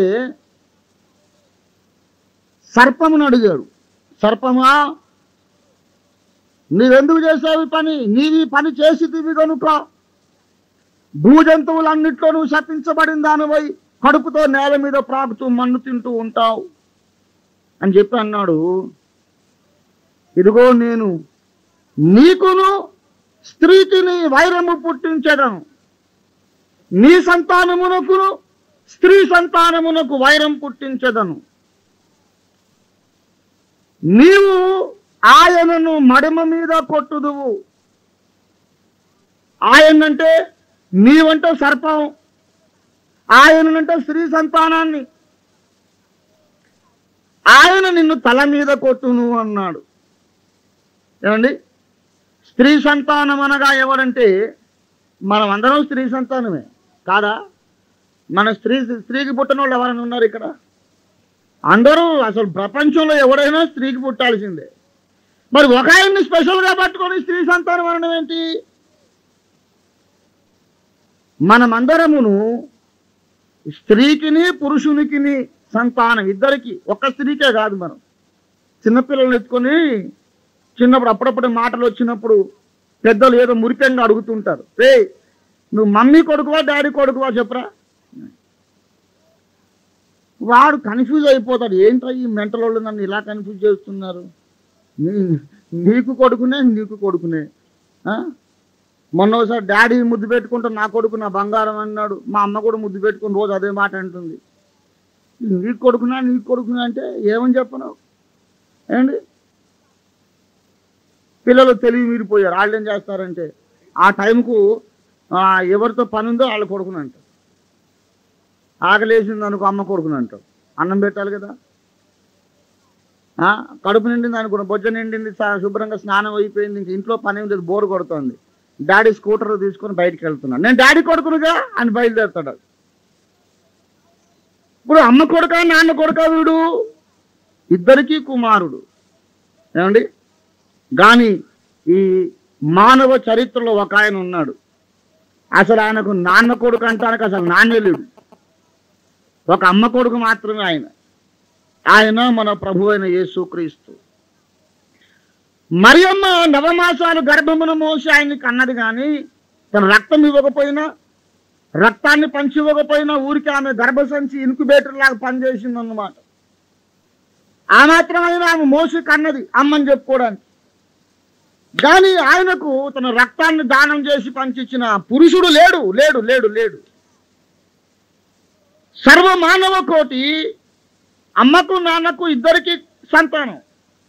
యేసు ప్రభు మాత్రం కేవలము స్త్రీకి మాత్రమే సంతానం. ఇదిగో యెషయా 7:14 ఇదిగో కన్యక గర్భవతి అయి కుమారుని కని అతనికి ఇమ్మానుయేల్ అని పేరు పెట్టును. కనుక ఈ ఆదికాండం 3:15 స్త్రీ సంతానము అంటే ప్రభువైన యేసుక్రీస్తు. ఆయన వచ్చి సర్పము యొక్క తల మీద కొడతాడు. సర్పం అంటే ఎవరు? సాతాను. మానవ జాతిలో పాపాన్ని ప్రవేశపెట్టినటువంటి వాడు, దుష్టుడు. వాని తల మీద కొడతాడంటే సాతానును వాడు చేసిన కార్యాలను నాశనం చేస్తాడు. అపవాది క్రియలు లయపరచుటకే దేవుని కుమారుడు ప్రత్యక్షమాయను అని రాయబడింది. కనుక దేవుడు చెబుతున్నాడు. ముందేం చెప్పారంటే మీరు పాపం చేశారు, మీరు చావాల్సిందే, కానీ మీకు బదులుగా ఇదిగో ఈ జంతువుని చంపుతున్నానులే అన్నాడు. మళ్ళీ ఏం చెప్పాడంటే ఈ సర్పమును నాశనం చేయడానికి ఒక ఆయన వస్తాడు, మహాపురుషుడు. అతను మామూలు మనుషుల్లాగా స్త్రీ పురుష సంపర్కానికి పుట్టడు. ప్రకృతికి విరోధంగా, ప్రకృతికి అతీతంగా, ఈ మానవ రక్తం లేకుండా, పాప రక్తం లేకుండా ఒక స్త్రీకి మాత్రమే పుట్టేవాడు ఒకడు వస్తాడు. ఆయన వచ్చినప్పుడు ఈ సాతాను తెచ్చిపెట్టిన ఈ నాశనానికి విరుగుడు చేస్తాడు ఆయన. సాతాను మానవ జాతికి నాశనం తెచ్చిపెట్టాడు. సాతాను యొక్క కార్యమును లయము చేసేవాడు స్త్రీ గర్భమును పుడతాడు, పురుష ప్రమేయం లేకుండా. ఏదేను తోటలో నుండి బయటకు వచ్చారు ఆదాము హవ్వలు. బయటకు వచ్చేటప్పుడు 2 సంగతులు తెలుసు వాళ్ళకు. 2 సంగతులు తెలుసండి. మనము చేసిన పాపమునకు విరుగుడుగా మనకు బదులుగా ఒక రక్తము చిందవలసి ఉన్నది. పాప పరిహారార్థం రక్త ప్రోక్షణం అవశ్యం అనే జ్ఞానంతో బయటకు వచ్చారు. ఇంకో జ్ఞానంతో బయటకు వచ్చారు. మన పాపమును పరిహారం చేసే యజ్ఞ పురుషుడు తన రక్తము చేత మన పాపముల నుండి మనం విడిపించి దేవునితో సమాధానపరిచి సాతానును నశింపజేసే మహాపురుషుడు. పురుష సంపర్కం లేకుండా ఒక స్త్రీకి మాత్రం పుడతాడు. ఈ 2 వాళ్ళు తెలుసుకొని బయటకు వచ్చారు. ఆదాము హవ్వలు బ్రతుకుట దేవుని కృప. ఆదాము హవ్వలు పాపం చేసినప్పుడు దేవుడు మొండికేసి కఠినుడై కాఠిన్యం దాల్చి చావండ్రా వద్దన్న పని చేశారు కనుక చావండ నశింపజేశారంటే అసలు మానవ జాతే ఉండేది కాదు. వారు బ్రతికారంటే వాళ్లకు బదులుగా ఒక జంతువును చంపి వాళ్ళ బ్రతుకు పెంచాడు ఆయన. చర్మము చొక్కాయలు చేయడానికి జంతువును చంపి రక్తమును చిందించుట దేవుని కృప. ఏదేను తోటలో మానవ జాతి కృప చూపాడు ఆయన. సరే పోనీ కదా అని బ్రతికించాడు ఆదాము హవ్వల్ని. వాళ్ళ తొలి సంతానము నరహంతకుడు అయ్యాడు, తమ్ముని చంపేశాడు, భ్రాతృహంతకుడు. తర్వాత ఇక పాము కడుపున పాములే పుట్టినట్టు, పులి కడుపున పులులే పుట్టినట్టు, పులి పిల్లలు పుట్టినట్టు అందరూ పాప ప్రవృత్తి కలిగిన వాళ్ళు వస్తూ ఉన్నారు. అండి సుమతి శతకారుడు చెప్పినట్టు కలునకు నిలువెల్ల విషము కదరా సుమతి అన్నట్టు. పాముకేమో తలకాయలో విషం ఉంటుంది, తేలికేమో తోకలో ఉంటుంది, మనిషికైతే నిలువెల్ల విషమేనంట. ఆ విష ప్రవృత్తి కలిగి మానవులు పుడుతున్నారు. ఒకడంటే ఒకడు పొసగదు, పంతం లేదు, అసూయ, ద్వేషము, క్రూరత్వము, ప్రేమ లేకపోవడం, వేషధారణ, కపటం, ఆ భయంకరమైన పరిస్థితి అయినా సరే దేవుడు ఇంకా కృప చూపుతానే ఉన్నాడండి. అయినా మానవుని అక్రమం ఎంతగా విస్తరించిపోయిందంటే భూమి ఎందంతటా ఆదికాండం 11వ అధ్యాయం చూస్తే భూమి ఎందంతటా ఒక్క భాష, ఒక్క పలుకును ఉండెను. మానవ జాతి చరిత్రలో ఇది ఇంకొక మలుపు, ఇంకో ఘట్టం, ఇంకో 4 రోడ్ల కూడలి జంక్షన్ అన్నమాట. అసలు తాత అవ్వ సంగతి అయిపోయింది. దేవుడు బ్రతికించాడు, పోని అనుకున్నాడు, కనికరించాడు, కృప చూపాడు. తర్వాత మానవ జాతి లక్షల సంఖ్యలో విస్తరించింది. వాళ్ళందరూ ఒక్క భాష ఒక్క పలుకు ఉండెను. వాళ్ళందరూ వచ్చి షీనారు దేశంలో, అంటే ఇప్పుడు ఇరాక్ ఉంది చూశారు, ఇరాక్, ఆ దేశానికి వచ్చారంట. విశాలమైన మైదానం ఉంది. అక్కడ వారు ఒక ఆకాశమునంటే గోపురాన్ని, ఒక పట్టణాన్ని కట్టుకొందము రండి అని ఒకరినొకడు పిలుచుకున్నారు. ఆ సమయములో వాళ్ళకు ఒక రాజు ఉన్నాడు. ఆ రాజు పేరు నిమ్రోదు. ఆ నిమ్రోద్ అనేవాడు సర్వ మానవ కోటిని, మానవ జాతినందరిని కూడా తన బానిసలుగా చేసుకున్నాడు. గోపురం కట్టండి అన్నారు, ఇటుకలు చేసి కాల్చారు, గోపురం కడుతున్నారు, పట్టణాన్ని కడుతున్నారు. దేవుడు వచ్చి అక్కడి నుంచి వాళ్ళను భాషలు తారుమారు చేసి చెదరగొట్టేశాడు. దేవుడు చేసిన రెండవ కృపాకార్యం ఇది. ఏదేను తోటలో నుండి ఆదాము హవ్వలను బయటికి వెళ్ళగొట్టుట, అది మొట్టమొదటి కృపాకార్యం అండి. ఎందుకో తెలుసా? దేవుడు అన్నాడు, ఆదాము ఒకవేళ చెయ్యి చాపి జీవవృక్ష ఫలములు తిని నిరంతరము జీవించునేమో అని వెళ్ళగొట్టాడని ఉంది. జీవవృక్ష ఫలాలు తినకుండా ఎందుకు వెళ్ళగొట్టాలి? తింటే బాగుండు కదా. పాపము ప్రవేశించింది కనుక అశాంతి అనేది మనస్సుకు వచ్చింది, మనస్సులో అశాంతి వచ్చింది. శరీరానికేమో రకరకాల రోగాలు వస్తాయి. క్యాన్సర్ వస్తుంది, టీబీ వస్తుంది, ఒళ్ళు నొప్పులు, రకరకాల బాధలు, వేదనలు, కానీ చావు మాత్రం రాదు. మానవులందరికీ కూడా రకరకాల జబ్బులు, తెగుళ్ళు వస్తాయి, బాధపడుతుంటారు, చావు మాత్రం రాదు. ఎంత భయంకరమైన నరకం ఉండేది.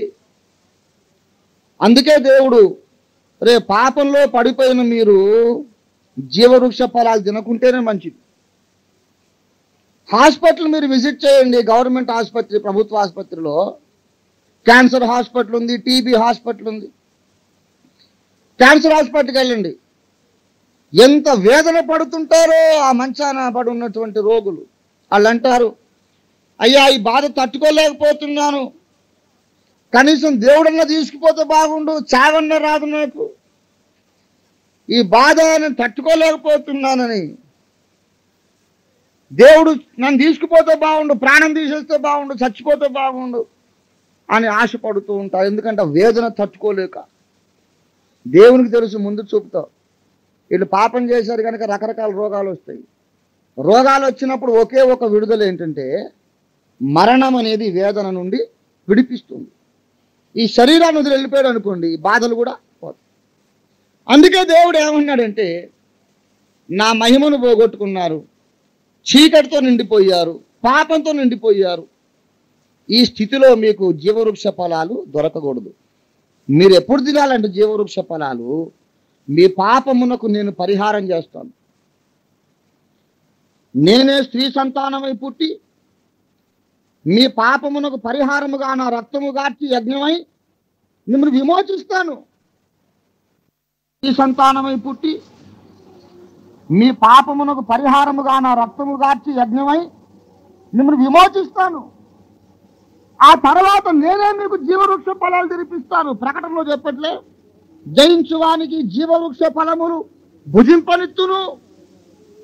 ఏ దేవుడైతే వీళ్ళు జీవవృక్ష ఫలాలు తినొద్దని వెళ్ళగొట్టేశాడు, ఆ దేవుడే చేతులు పట్టుకొచ్చి తిను బాబు జీవవృక్ష ఫలాలను తినిపిస్తాడంట. అడగండి, దేవా అప్పుడేమో నేను జీవవృక్ష ఫలాలు తినకుండా వెళ్ళగొట్టావు, ఇప్పుడేమో నువ్వే పిలిచి మరీ తినిపిస్తున్నావేంటి? దేవుడు చెప్తాడు, బాబు అప్పుడేమో నువ్వు పాపంలో ఉన్నావు కనుక ఆ పండు తింటే నీకు కీడే కలుగుతుంది కానీ మేలు కలగదు. Only your suffering will be eternally prolonged. నీ బాధ నిత్యత్వం అంతా కొనసాగుతుందంతే. ఇప్పుడేమో నేను వధింపబడ్డాను, మళ్ళీ లేచాను, నా రక్తంతో నీ పాపాలు తుడిచేశాను, నువ్వు పరిశుద్ధుడు అయ్యావు, రక్షణ పొందావు కాబట్టి ఇప్పుడు తిను, ఏమవ్వదు. నువ్వు మహిమలో ఆనందంగా యుగ యుగాలు జీవిస్తావు. దేవుని బిడ్డలారా, ఆదాము హవ్వలు చావలసిన రోజు చంపకపోవడం దేవుని కృప, వాళ్ళకు బదులుగా ఇంకో మేకను చంపడం దేవుని కృప. వారు జీవవృక్ష ఫలాలు తినకుండా బయటికి వెళ్ళగొట్టం దేవుని కృప. తర్వాత బాబేలు గోపురం దగ్గరకు వచ్చి అందరూ గోపురం కట్టుకుంటున్నారు. దేవుడు వచ్చి వారి భాషలు తారుమారు చేసి వెళ్ళగొట్టేసి, అది దేవుని కృపే. అర్థం కాక కొంతమంది దాని గురించి వక్రంగా వ్యాఖ్యానించారు. ఇదేం దేవుడు అంటే అన్నదమ్ములాగా హాయిగా కలిసిమెలిసి ఒకే భాష మాట్లాడుకుంటుంటే ఒకటి భాష ఒకటికి అర్థం కాకుండా చేసి ఇన్ని జాతులుగా నాగరికతలుగా విడగొట్టేశాడు. ఇప్పుడేమో ఇన్ని యుద్ధాలు, ఎంత రక్తపాతం, రక్తం ఏరులై పారింది. దేవుడు చేసిన ఆ విద్రోహ చర్యకే కదా అని పాపం క్షమించగాక అంటున్నారు దుర్మార్గులు, తెలియక అజ్ఞానులు. దేవుని కార్యాలలో తప్పు ఎన్నడూ లేదండి. మన దృష్టిలో తప్పు ఉంది తప్ప ఆయనలో తప్పు లేదు.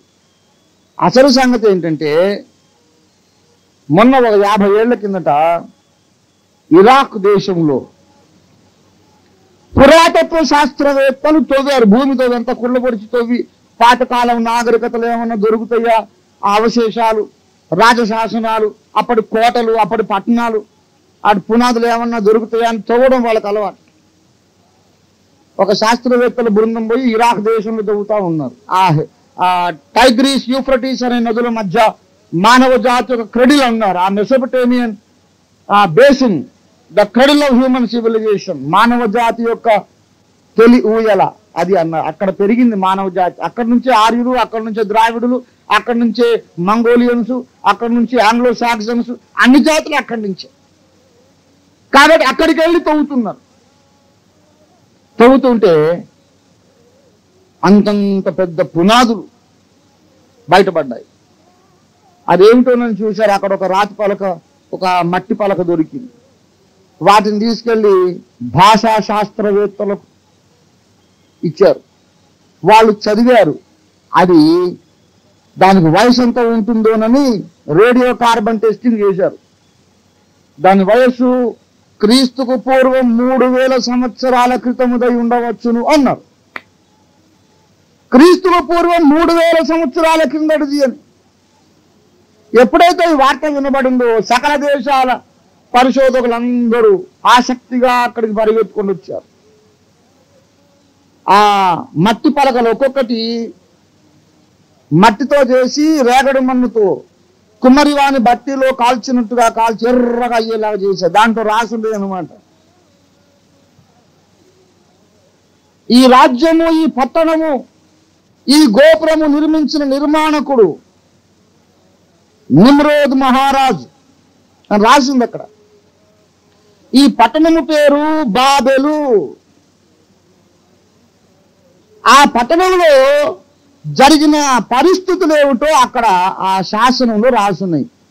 అప్పుడు అర్థమైంది అందరికీ కూడా దేవుడు ఎందుకు అక్కడి నుంచి చెల్లాచెదురు చేశాడో అప్పుడు అర్థమైంది. అంతవరకు అర్థం కాలే. అంతవరకు ఏమనుకుంటున్నారంటే దేవుడు తప్పు చేశాడు, అనవసరంగా ఆయన చెల్లాచెదురు చేయటం, ఒక భాషగా ఉన్న వాటిని ఇన్ని భాషలుగా మార్చటం, దేవుడు తప్పు చేశాడు అనుకుంటున్నారు చాలా మంది. ఆ శాసనంలో ఉంది అసలు గుట్టు అక్కడే ఉందో తెలుసా. నిమ్రోదు అని నేను వాడి శాసనం, మళ్ళీ నేను అనుకునేది వాడు చెప్పిన శాసనం చెప్తున్నా. నిమ్రోదు అని నేను ఇందు మూలముగా సకల భూప్రజలకు ఆజ్ఞాపించినదేమనగా,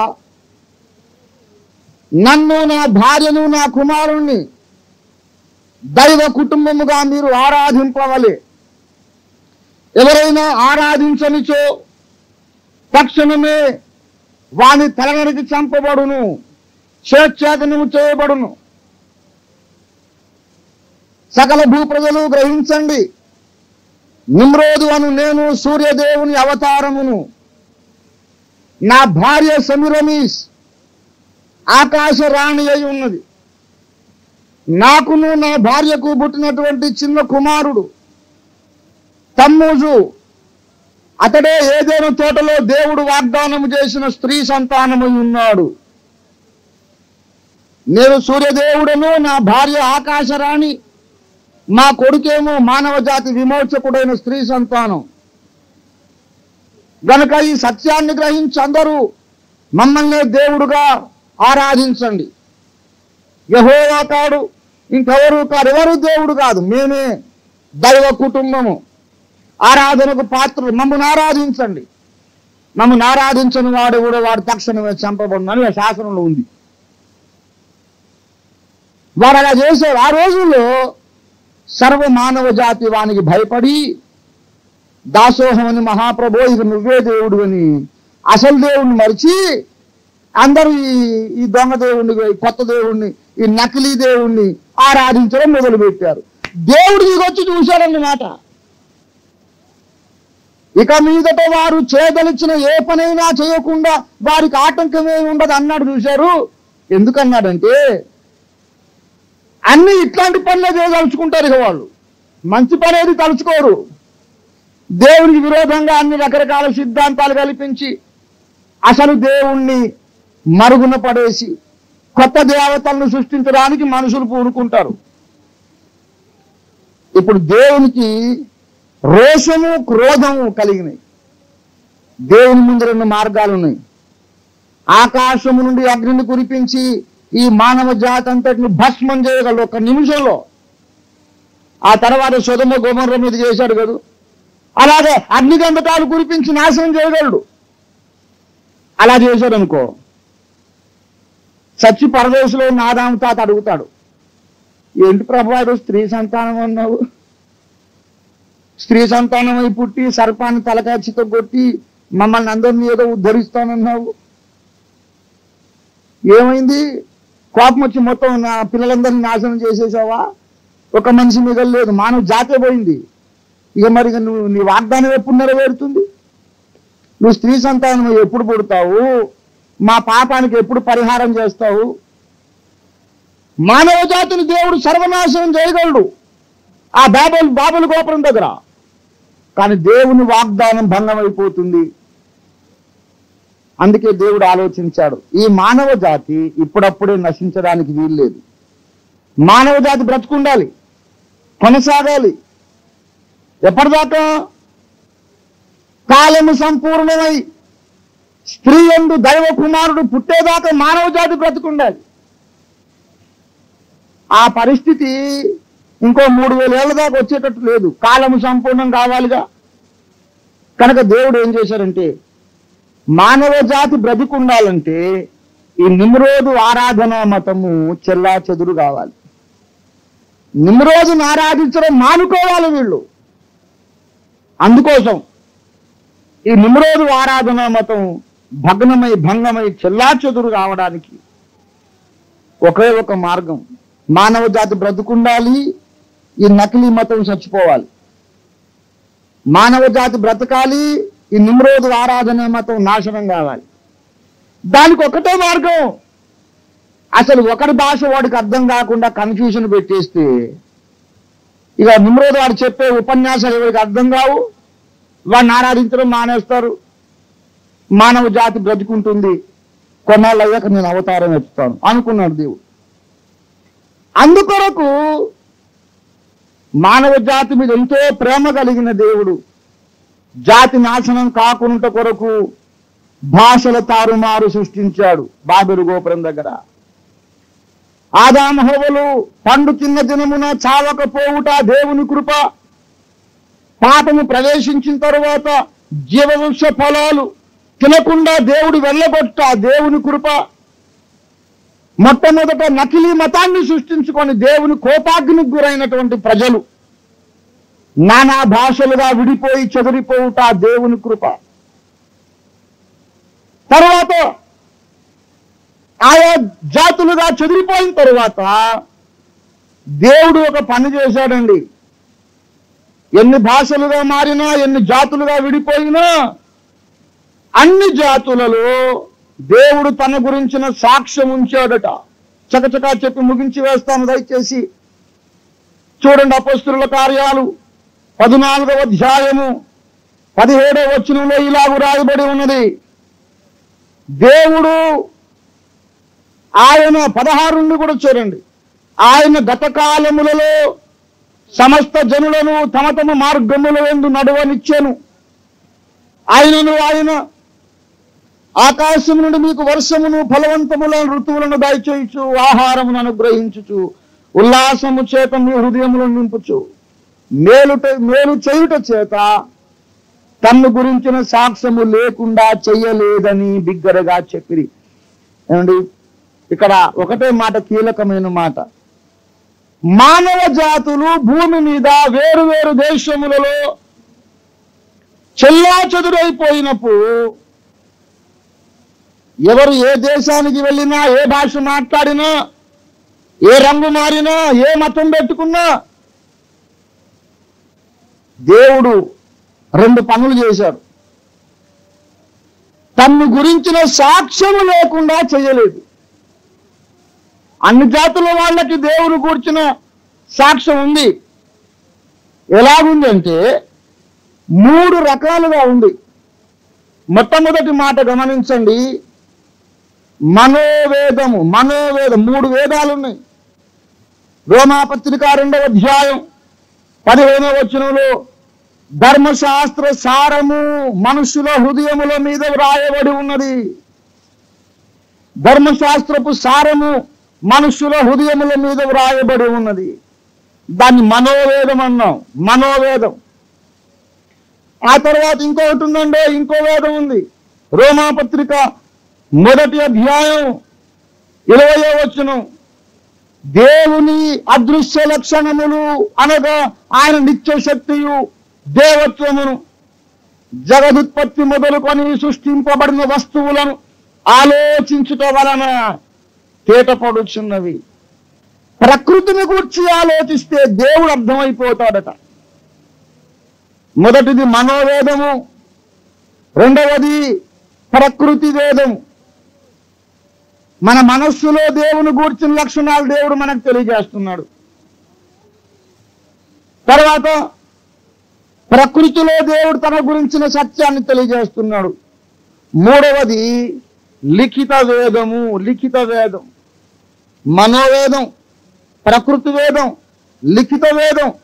అన్ని జాతులలో మానవ జాతులు చెల్లాచెదురైపోయిన తరువాత అన్ని జాతులలో కొందరు మహర్షులు, దేవుని వెదికిన వారు, తపస్సు ఆచరించిన వారు, దేవుని అన్వేషించిన వారు కొందరు బయలుదేరారు. అన్ని జాతుల్లో ఉన్నారండి మహర్షులు. చైనా వారిలో, భారతీయులలో, పారసీక దేశంలో, ఈజిప్టులో, గ్రీసు దేశంలో,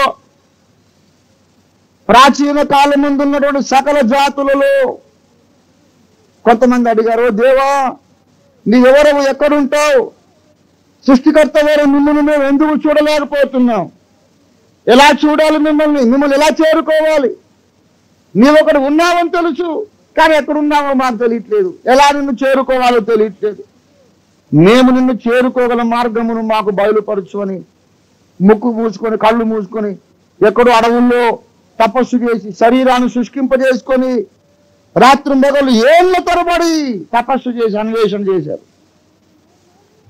వాళ్లకు దేవుడు మనసులో జ్ఞానం కలిగించి అన్ని దేశముల్లో కొన్ని దైవ ప్రత్యక్షతా గ్రంథములు రాయించాడు.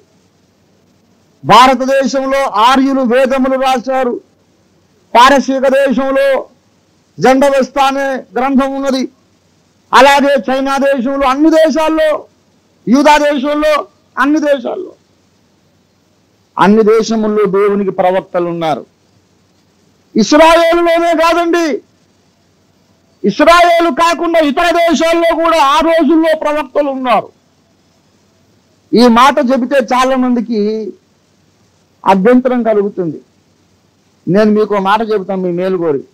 నేను చెప్పిన మాట ఎప్పుడన్నా మీకు విడ్డూరం అనిపిస్తే, ఏంటంటే అలా చెప్తాడు అని మూతి ముక్కు విరిచి వెళ్ళిపోకండి, చెడిపోతారు. బ్రదర్ మీరు ఇలా చెప్తారో ఏమిటో వచ్చి నన్ను అడగండి, నేను బైబిల్లో నిరూపిస్తాను. అప్పుడు సత్యం కొత్తగా తెలుసుకున్న వాళ్ళు అవుతారు.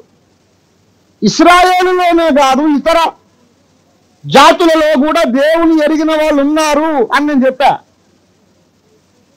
సాక్ష్యం ఇప్పుడే చెప్తా దాని రుజువు. బిలాము ఏ జాతీయుడండి?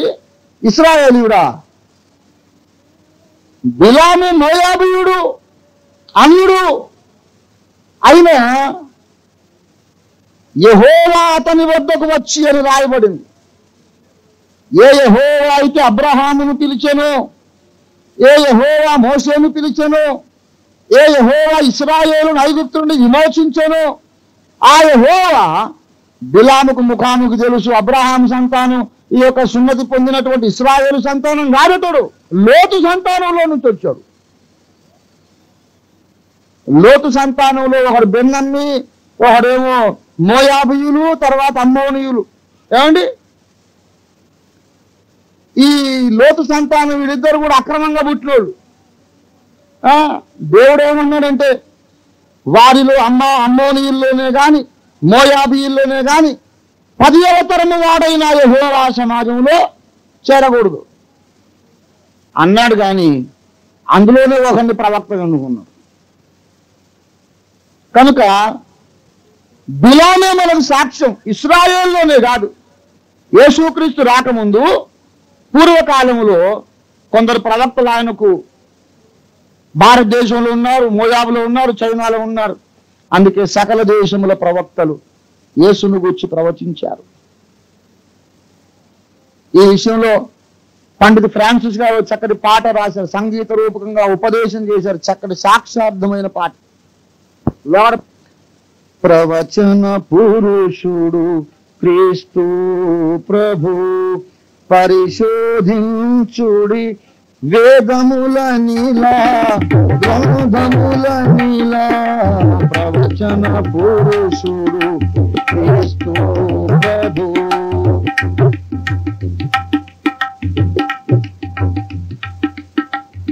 పారసీక మత గ్రంథకర్తయో జొరాస్టరు ప్రవచించెను నాడే, పారసీక మత గ్రంథకర్తయో జొరాస్టరు ప్రవచించెను నాడే,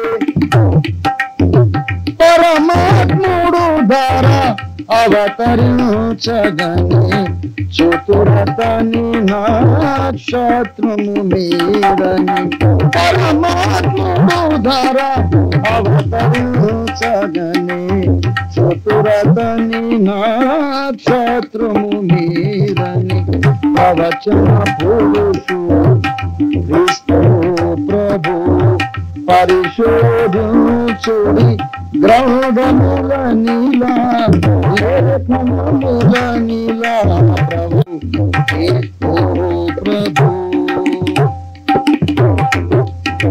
సర్వ పాప పరిహారము కొరకై పరమాత్ముడు ధర,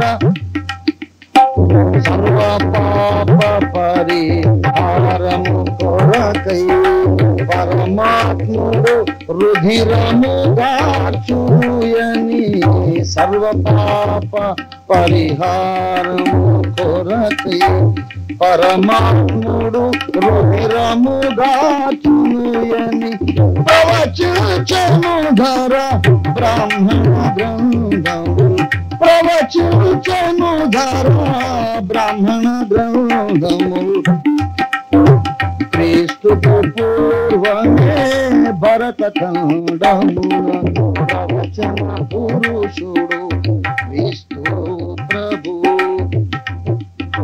సిద్ధార్థుడు తెగదా 500 సంవత్సరములు గడువగనే, సిద్ధార్థుడు తెగదా 500 సంవత్సరములు గడువగనే, మెతయాధరలో అవతరించునని, మెతయాధరలో అవతరించునని ముందుగా తెలిపెను పరిశోధించుడు. బుద్ధుడు చెప్పారంట. బుద్ధుడు చనిపోక ముందు వీళ్ళు అడిగారు, మహానుభావ నువ్వు చచ్చిపోతున్నావు, ఆఖరి సందేశం ఏదన్నా ఇచ్చి చచ్చిపో అని మనవి చేశారు. అప్పుడు బుద్ధుడు చెప్పాడు, నాయనలారా నా జీవితం అంతా నేను సత్యాన్ని అన్వేషించాను, నాకేమీ అర్థం కాలేదు. ఇప్పుడు ఈ మరణ గడియలో అవసాన దశలో నేను ఉండగా మీరు అడుగుతూ ఉండగా నా హృదయంలో ఏదో ఒక జ్ఞాన జ్యోతి ఇప్పుడే వెలిగి ప్రకాశిస్తోంది. నా హృదయంలో ఒక దేవోక్తి పలుకుతోంది, వినండి. నేను చచ్చిపోయాక సరిగ్గా 500 ఏళ్ళయ్యాక ఒక మహాబుద్ధుడు అవతరిస్తాడు. ఆయన భూమధ్యపురంలో పుడతాడు. ఆయన్ను ఆ దేశవాసులు మెస్సయ్య అని పిలుస్తారు. పాపం అప్పుడు బుద్ధుడికి దాదాపు 96 ఏళ్ళ ప్రాయం అండి. 94, 96, దాదాపు 100 ఏళ్ళు. అప్పుడు చచ్చిపోయాడు ఆయన. మరి పళ్ళూడిపోయి సరిగ్గా పలకలేకపోయాడో, రాసేవాడు సరిగ్గా రాయలేదో కానీ మెతయ అని మెస్సయ్య బదులు బౌద్ధ మత గ్రంథమైన దిగానిక అనే గ్రంథంలో ఈ ప్రవచనం రాసింది. దిగానిక గుర్తుపెట్టుకోండి. ఆ దిగానికలో బుద్ధుని యొక్క మరణ సంఘటన వర్ణించబడింది. ఎలా చచ్చిపోయాడో రాశాడు దిగానికలో. ఈ గ్రంథం క్రీస్తుకు పూర్వం 500 ఏళ్ళ నాడే రాయబడింది. అందులో చెప్పాడట ఆయన చచ్చిపోక ముందు మహాబుద్ధుడు ఆయన అవతరించబోతున్నాడని చెప్పాడు గౌతమ బుద్ధుడు. నేను చనిపోయాక 500 ఏళ్ళు అయ్యాక ఒక మహాబుద్ధుడు పుడతాడు. భూలోకానికి నడిబొడ్డు అయినటువంటి పాలస్తీనాలో పుడతాడు. ఆయనే మీకు మోక్ష మార్గం ఉపదేశిస్తాడు. ఆ దేశవాసుల భాషలు ఆయన పేరు మెతయ అన్నాడు.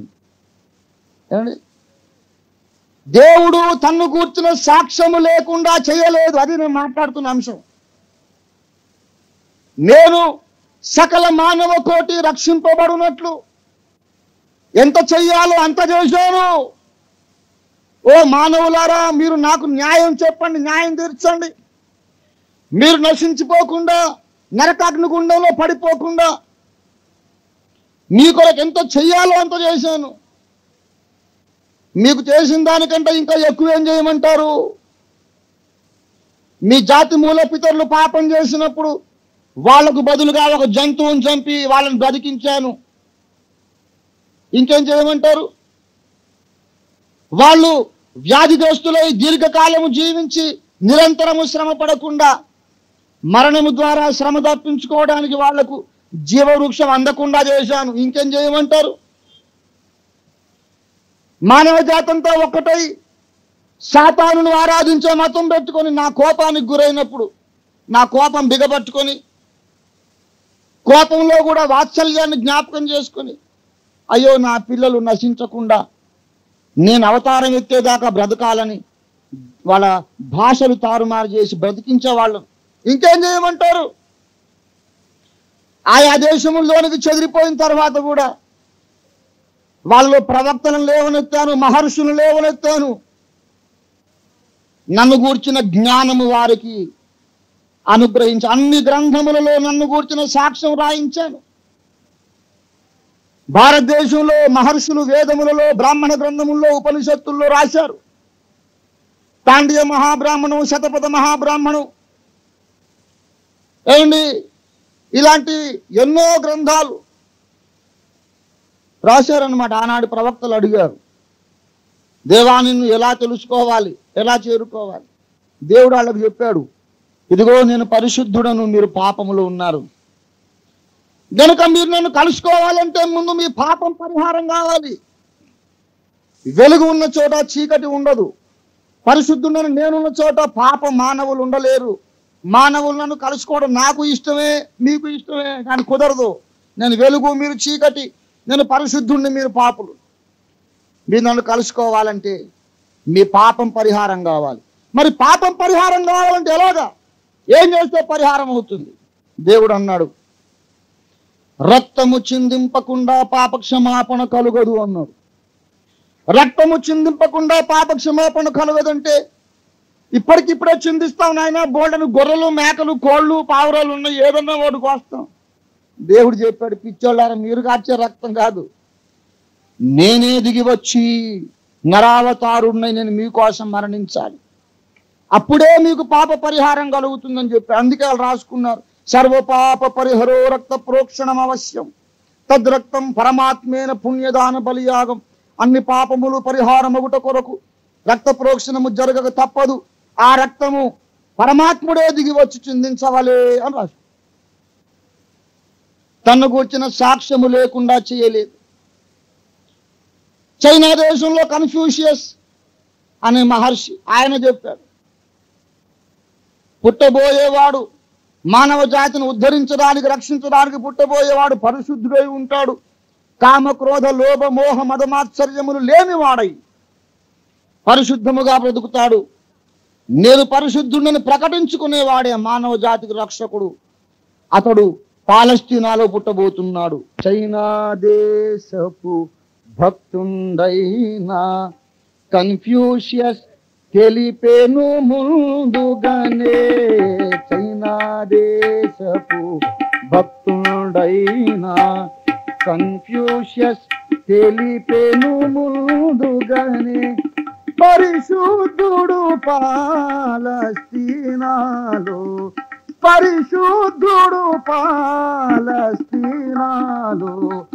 పుట్టునటచును క్రీస్తుని గూర్చి ప్రవచన పురుషుడు క్రీస్తు ప్రభు. పాలస్తీనాలో పరిశుద్ధుడు పడతాడని చెప్పాడు కన్ఫ్యూషియస్. అందుకే యేసు ప్రభు వారు నా యందు పాపం ఉన్నది దేవుడు స్థాపించును అన్నాడు. ఎందుకంటే నేనే కన్ఫ్యూషియస్ చెప్పిన వాడు నేనే, తెలుసుకోండి ఐడెంటిఫికేషన్ హింట్ అందిస్తున్నాడు కీలకం. అలాగే గ్రీకు తత్వశాస్త్రవేత్త ప్లేటో అన్నాడు. ఏమన్నాడు తెలుసా?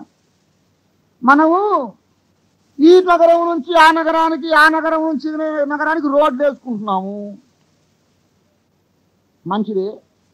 అయితే చాలా మంది భక్తులు, మత ప్రవక్తలు మోక్షానికి రోడ్డు వేయడానికి ప్రయత్నించారు.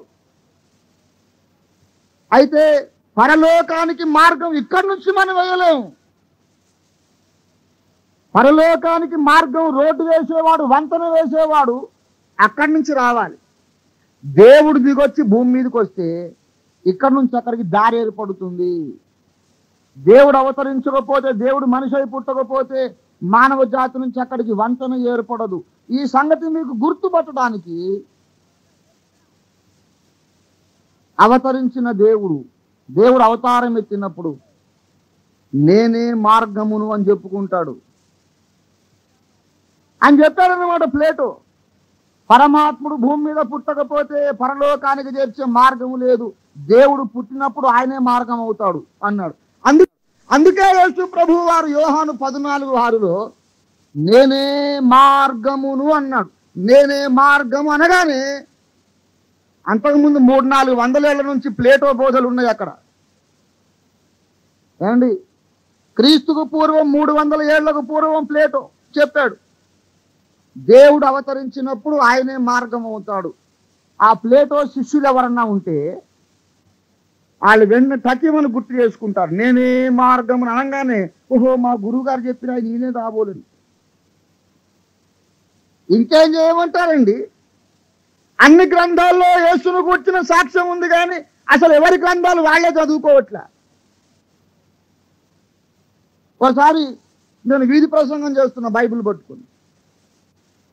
వీధి ప్రసంగం చేస్తుంటే ఒక ఆయన అన్నాడు, చాలు అయ్యా, పెద్ద జీవము గల గ్రంథం అని ఏదో అని బైబిల్ చెప్తున్నా, మా ఇంట్లో కూడా ఉంది జీవం గల గ్రంథం తెలుసా అన్నాడు.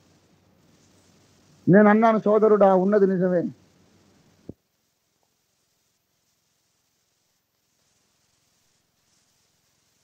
బైబిల్ పట్టుకుని వీధి ప్రసంగం చేస్తుంటే ఒక ఆయన అన్నాడు, చాలు అయ్యా, పెద్ద జీవము గల గ్రంథం అని ఏదో అని బైబిల్ చెప్తా, పెద్ద జీవము గల గ్రంథం అని ఏదో అని బైబిల్ చెప్తున్నా, మా ఇంట్లో కూడా ఉంది జీవం గల గ్రంథం తెలుసా అన్నాడు. నేను అన్నాను, సోదరుడా ఉన్నది నిజమే, అది నువ్వు ఎన్నిసార్లు చదివావు? చదివి ఎంతకాలం అయింది అంటే అసలు చదవలేదు అన్నాను. మరి ఎందుకు ఇంట్లో ఉండి లాభం అడక మీద? నేను బైబిల్ చదవకుండా ఉండలేకపోతున్నానే. మరి నువ్వు నీ జీవ గ్రంథాన్ని చదవకుండా ఎట్లా ఉండగలుగుతున్నావు? బైబిల్ చదవకపోతే, ఒక పూట చదవకపోతే నాకు ఆకలేస్తుంది, చదివితేనే కడుపు నిండుతుంది, తృప్తి కలుగుతుంది, అమ్మయ్య బ్రతకొచ్చు అనిపిస్తుంది. మళ్ళీ ఆలస్యం అయితే మళ్ళీ ఆకలేస్తుంది, మళ్ళీ బైబిల్ చదువుతావు. మరి నువ్వెందుకో నీ పవిత్ర గ్రంథాన్ని చదవకుండా బతికేస్తున్నావే అంటే అది నీకు అన్నం కాదు, ఇది నాకు అన్నం. ఆ గ్రంథము నీకు గౌరవనీయమైందో కావచ్చు, నువ్వు చదవకుండా బతికేస్తున్నావు. మరి ఎందుకో తెలుసా? నీ గ్రంథాన్ని నువ్వు బాగా చదివితే అందులోనే నీకు యేసు కనబడతాడు. ఏ గ్రంథాన్నైనా బాగా చదవండి, మీరు ఖురాన్ బాగా చదవండి, భారతీయ వేదాలు చదవండి, ఏది చదివినా అందులో యేసు ఉన్నాడు. దేవుడు తన్ను గూర్చిన సాక్ష్యం లేకుండా చేయలేదు. ఇంకేం చేయమంటారు? సరే, అది అర్థం కాకపోయేసరికి దేవుడు సువార్తికులను లేవనెత్తాడు. మీరు సర్వలోకమునకు వెళ్ళి సర్వ సృష్టికి సువార్త ప్రకటించుడి. వారు విన్నను వినకపోయినను చెప్పండి, నమ్మినా నమ్మకపోయినా చెప్పండి. క్రీస్తు సువార్తికులు 2000 సంవత్సరాలుగా ఎన్నో శ్రమలకు వచ్చి, దెబ్బలు తిని, రక్తము గార్చి, ప్రాణాలు అర్పించి,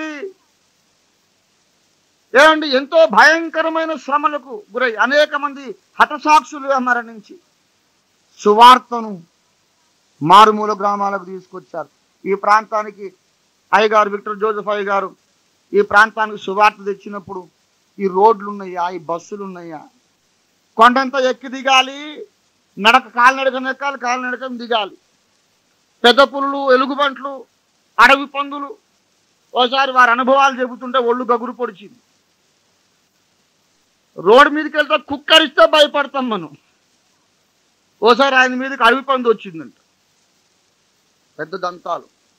అది మూతి ఇలాగ అన్నందంటే 2 ముక్కలై పడతాడు మనిషి, ఇలాగ ఒకసారి అంటే.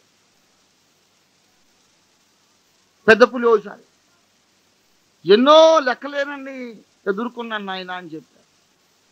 ఆయన బతకలేకనా కింద. ఎందుకట? దేవుని బిడ్డలారా, కొన్ని లక్షలాది మంది భక్తులలో ప్రపంచవ్యాప్తంగా అన్ని శతాబ్దాల తరబడి దేవుడు ఈ భారం పుట్టించాడు. అయ్యో, సువార్త ప్రకటించకపోతే నాకు శ్రమ, ప్రకటించకుండా ఉండలేను, నా అన్నదమ్ములు, నా అక్క చెల్లెళ్ళు నరకానికి వెళ్ళిపోతున్నారు. దేవుడు మన ఆది పితరులకు వాగ్దానం చేసినట్టుగా స్త్రీ సంతానమై పుట్టాడు. మన భారతీయ వేదాలు ఘోషించినట్టుగా పరమాత్ముడు రక్తము చిందించి లేచాడు. మన అన్నదమ్ములకు ఇంకా తెలియట్లేదు, నాశనం అయిపోతున్నారు. అయ్యో, ప్రకటించకపోతే శ్రమ అని చెప్పి భారం పుట్టించాడు. దేవుని కృప. ఆదాము హవ్వలను బతకనివ్వడం, ఇంకో జంతువును చంపడం దేవుని కృప. జీవవృక్ష ఫలాలు తిననీయకపోవడం దేవుని కృప. మొట్టమొదటి నకిలీ మతం పుట్టించుకున్నప్పుడు వాళ్ళని చెల్లాచెదరు చేయడం దేవుని కృప. అన్ని జాతులలో మత గ్రంథాల్లో దేవుడు తనను గూర్చిన సాక్ష్యం రాయించడం దేవుని కృప. ఈ సంగతులు బోధించడానికి మనకు 1000 మంది సాక్షులను సువార్తికులుగా, సాక్షులుగా పంపడం దేవుని కృప. ఈనాటికి ఎంత మొండికేసినా, మూర్ఖించినా, వ్యతిరేకించినా, ద్వేషించినా ఇంకా పిలుస్తున్నాడు. ప్రయాసపడి భారము మోసుకొనుచున్న సమస్త జనులారా, నా దగ్గరికి రండి, నేను మీకు విశ్రాంతిని ఇస్తాను, మీ పాపములు క్షమించడానికి నాకు అధికారం ఉంది. పిలుస్తానే ఉన్నాడు. ఇంత చేశాను, ఇంకేం చేయాలి, ఇంకేం చేయాలి, ఇంకేం చేయాలి? దేవుడు మీ ఇంటికి వచ్చి ముఖాముఖి నీతో మాట్లాడాలనా? ఇంటి దాకా కాదు, 1 కోటి మైళ్ళ దూరానికి వచ్చినా చచ్చిపోతాం మనం. సూర్యుడి దగ్గరకు వస్తేనే చచ్చిపోతాం, మలమల మాడి.